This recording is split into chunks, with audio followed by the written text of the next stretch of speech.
मैं सफलता के कगार पर हूँ। आप सब अंग्रेजी सीखने के कगार पर हैं। वह मौत के कगार पर था। तो आज हम सीखने वाले हैं कि इस प्रकार के सेंटेंस इंग्लिश में कैसे बोलें, जिसमें आता है के कगार पर है या फिर के कगार पर था। तो इसके लिए स्ट्रक्चर इस प्रकार से यूज़ करेंगे। सबसे पहले हम सब्जेक्ट का यूज़ करेंगे, उसके बाद हेल्पिंग वर्ब। हेल्पिंग वर्ब जिस सेंटेंस जैसा सेंटेंस होगा उसके अकॉर्डिंग होगा। उसके बाद यूज़ करेंगे एक फ्रेज़ का। फ्रेज़ है अपनी ऑन द वर्ड्स ऑफ।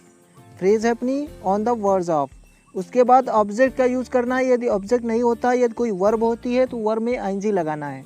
तो स्ट्रक्चर इस प्रकार से हो जाएगा। तो चलते हैं, दो एग्जाम्पल लेते हैं। जैसे मैं सफलता के कगार पर हूँ, तो सबसे पहले सब्जेक्ट आई के साथ एम, और उसके बाद यूज़ करना है ऑन द वर्ड्स ऑफ। उसके बाद जो ऑब्जेक्ट बचा सक्सेस, वो लिख देना है। तो इस प्रकार से हो जाएगा I am on the words of success.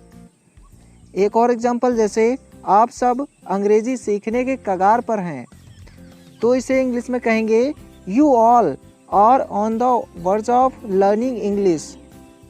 You all are on the words of learning English.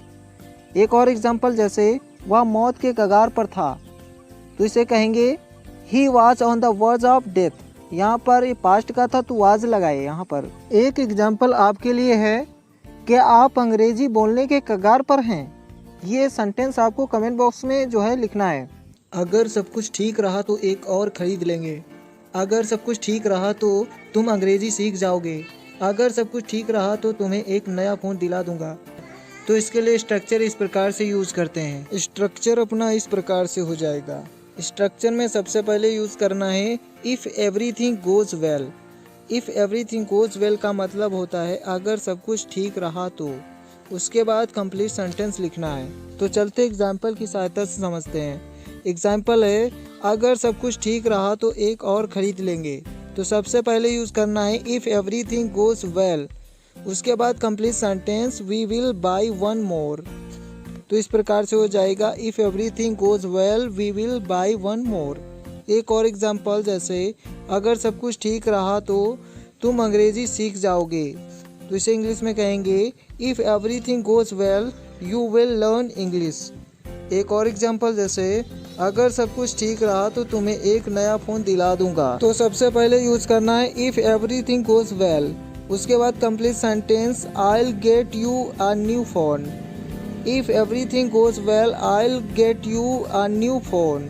I hope आपको इस प्रकार के सेंटेंस इंग्लिश में बोलना आ गया होगा। यदि आ गया है तो कमेंट में एक दो सेंटेंस ज़रूर लिखें।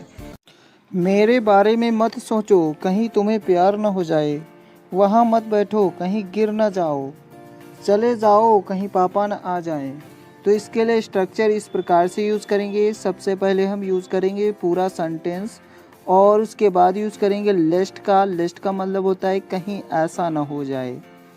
उसके बाद सब्जेक्ट, और फिर यूज़ करना है शुड का, और फिर उसके बाद वर्ब, और फिर ऑब्जेक्ट। तो इस प्रकार से जो है स्ट्रक्चर बन जाता है। तो चलते एग्जाम्पल की सहायता से समझते हैं। एग्जाम्पल है मेरे बारे में मत सोचो कहीं तुम्हें प्यार न हो जाए। तो इसे इंग्लिश में कहेंगे सबसे पहले complete sentence don't think about me. उसके बाद यूज़ करना है लिस्ट। उसके बाद sentence you should fall in love. तो इस प्रकार से हो जाएगा don't think about me लेस्ट you should fall in love. एक और एग्जांपल, जैसे वहाँ मत बैठो कहीं गिर ना जाओ। तो इसे इंग्लिश में बोलेंगे don't sit there lest you should fall down. Don't sit there lest you should fall down. एक और एग्जांपल, चले जाओ कहीं पापा ना आ जाएं। तो इसे इंग्लिश में बोलेंगे गो लेस्ट पापा शुड कम। गो लेस्ट पापा शुड कम। एक एग्जाम्पल आपके लिए जो कमेंट बॉक्स में लिखना है, मुझसे बात मत करो कहीं मैं चांटा ना मार दूं।